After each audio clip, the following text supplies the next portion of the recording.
Right, cool. Hi guys, it's Josh Allen from gak.co.uk here. With me I have Dan and Pin. from the mighty Sikth. So, gentlemen, how are you guys doing today? very well. Yeah, Really good, yeah. All good. All good. Rockin'. Rockin', hot rockin'. Sound. So, I dragged you guys up here to talk about your instruments. Obviously, seeing as we are a guitar company. So let's start with you, Dan. What have you got in your hands here? I have my PRS Custom 22. Okay. I've got 3 PRSs. We're actually endorsed by PRS. Well, I was when we were doing Sikth. I presume I still am. So they kindly gave me a CE 22, a standard 22, and a custom 22, which got the maple top. Yep. So this is my sort of go-to guitar, really. Okay. Yeah, I love it. So this one in particular is tuned. We've got 2 tunings in Sikth. So this one is tuned down to G sharp. G sharp. Okay. Which is so this is like a 60 gauge string. Yep. And a 10 to 52. The rest of the strings. Okay, so it's just the lower string that's just the lower one thicker changed. out Yeah, yeah. So, what was the reason behind using the 22 instead of the 24 if you're down tuning sort of as low as that note? Just because I was, I mean, me and Pin have always sort of grown up with different guitar idols, if you like, and I was very much, I think you'd probably agree, Pin was more, when he first started playing, was a shredder. Okay. And I was more into down picking as fast as I could. Okay. So in my head, the rhythm guitarist guitar was just, I don't need to go up there. Sure. So that was literally it. Sure. And second to that, when I used to look at Pin's guitars, if I jam on them, I'd sort of get a bit confused. Like, where is it?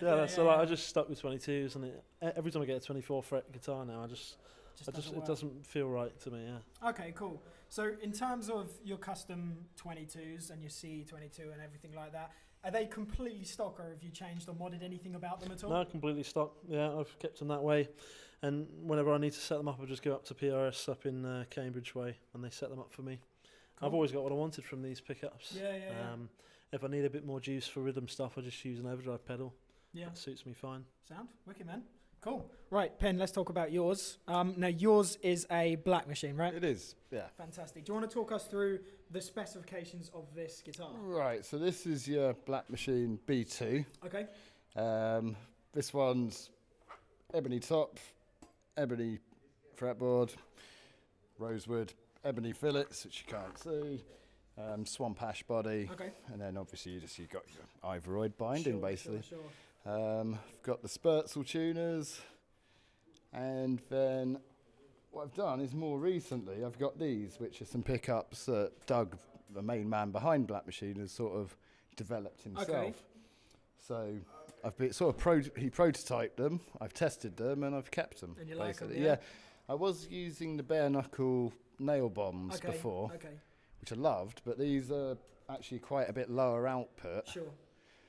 I just kind of prefer it. Yeah. You've got more dynamic and sort of more range. Percussiveness out of the lower output pickup, don't you? So, especially for you guys, if you're down tuning that low, that like dynamics and percussiveness is a big part, isn't it? So it's got. Yeah, I mean, they're working out really well for me at the minute. Other than that, I keep fiddling with the electronics. So at the minute, I've ripped the tone knob out and stuck a coil tap in. Okay.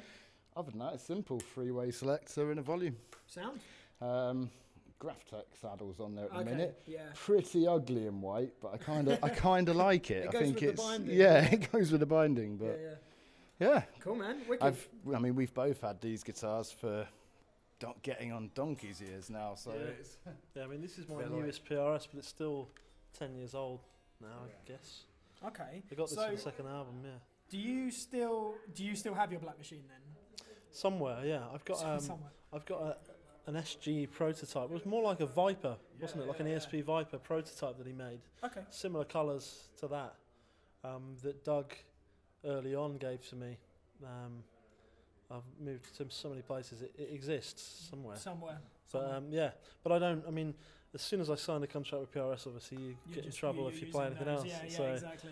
And obviously I'm happy with these, and I know Doug loves PRSs as well. He respects them a lot. You know, they're beautifully made guitars, and they fit my hand. It's just no other guitar seems to do that. The comfy guitar for you, isn't it? I mean, it's an incredibly ergonomic positioned and shaped guitar, isn't it? It really is, yeah. It's just weighted perfectly. It just feels completely familiar. Okay. When I put a PRS on, it is like a jumper. It's like it's like I'm wearing it. It's like, oh, there it is. Okay, cool, man.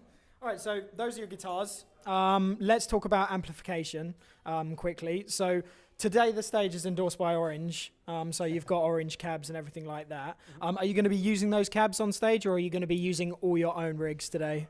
I'm using a very different rig to normal today. Okay. So I've got basically we both use Diesel. Yes. So usually we're rocking that. I've got an amp fault at the minute, so, which is not a good advert on a chat about gear, but you know, I've had this thing for probably 14 years now, and it's the first time it's gone down. So that thing has been they're German, aren't they? Yeah. I mean, German engineering, like 14 years of going strong. That's pretty damn good. That amp's incredibly resilient. Yeah. Really so what is it would be a Diesel Herbert, but today the same guys that look after us with Diesel also look after KSR in the UK. Okay. Yeah. So I've just borrowed a KSR Orpheus today because I didn't have. I think it's a great amp, to be honest with you. Like say, I haven't had a lot of time to get totally into it, and it's sort of that. But I mean, we took the really complicated KSR Artemis into the studio, and pre-power amp jobby. Well, it's a rack mount. It's a rack mount style, but it's just a head. But it's for like the most uber comprehensive, complicated amp on earth. But I mean, it sounded amazing, and we used it for a lot of the lead tones. In our sort of tone battle, I think it ended up being Jamie's VH4 that won. Diesel, Diesel again. Yeah. I've got here actually. So what are you using on stage today? Yeah, I'm using a Diesel VH4 with a front-mounted 4x12 with vintage 30s, and I think he's got them. All Diesel. And I've got we both normally pin because he's not using the MIDI amp, isn't using his usual effects, but we both have TC electronic G systems with a few stomp boxes in the loops within them. Yeah. So I've got just a standard Boss noise suppressor, which I've used forever. Yeah. Since the Metal Zone days. Yeah, sure. Just on the noise. So using that, a Tube Screamer, and I've got a MXR Dynacomp, which I use for the clean stuff. So they're just in the 3 loops. And then on the TC, I've just got some delays, obviously different boosts for different patches. Delays all in the tempo of the song, standard, and a few sort of synthy guitar sounds with a bunch of intense chorus and delay. Oh, okay.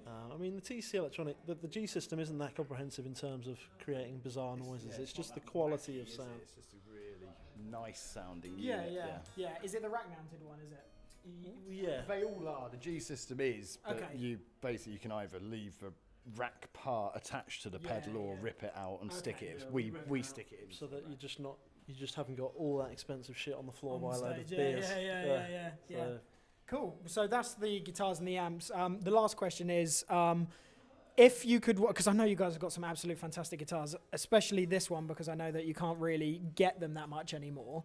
If you could come into GAC and you're like, Joss, dude, I want to buy a new guitar, and I was like, you can have whatever you want in the store for free, what would the one guitar you would come into GOK and just take off the wall and go, I'll take that one? Good question. Off the wall, do you do any carvings? We don't. Yeah, I quite like some of the custom shop carvings at the minute. I mean, really the Kiesel stuff has been really coming out. The Kiesel stuff. It's absolutely awesome. I've seen some really, really nice stuff. Yeah. But anything else? I don't know, there's a fair few guitars, you know. I think it'd be one of those that I'd spend my whole day going round the place, and there'd be that one that fits in your hand, and it's like, I'll have that one. Yeah, but I couldn't tell you what it'd be. No worries. What about you, Dan? If you were to, I know you're with PRS, but if for the day they were like, and we're a PRS stockers, if it was the day where they were like, you're going to not be endorsed, but then tomorrow you were, what guitar would you take from the store?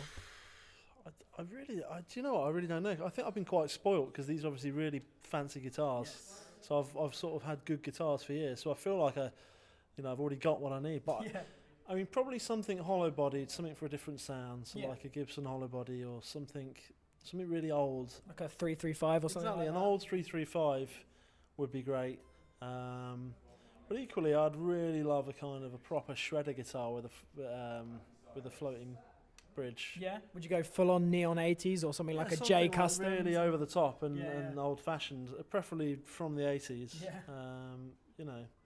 But again, unlike Pin, we're quite kind of, we have to sit down and decide what we want to do first. We wouldn't just be able to go, that one, we probably want to try every guitar out. Well, that's pretty cool. I mean, you guys have been the first guys that have come in and said that they'd have to try everything, and that's kind of what I was waiting for, to be honest. Everyone today has come in and just gone, yeah, Gibson.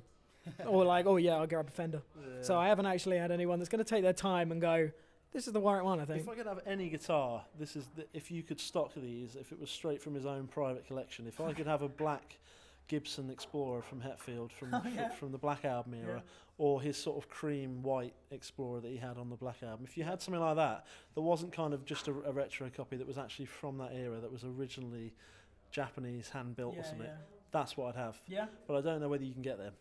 I mean, I can give him a call, but Right, cool. Well, that's everything I needed from you guys. Thank you very much for doing the interview today. Pleasure. So cheers. This is Dan and Pim from Sikth.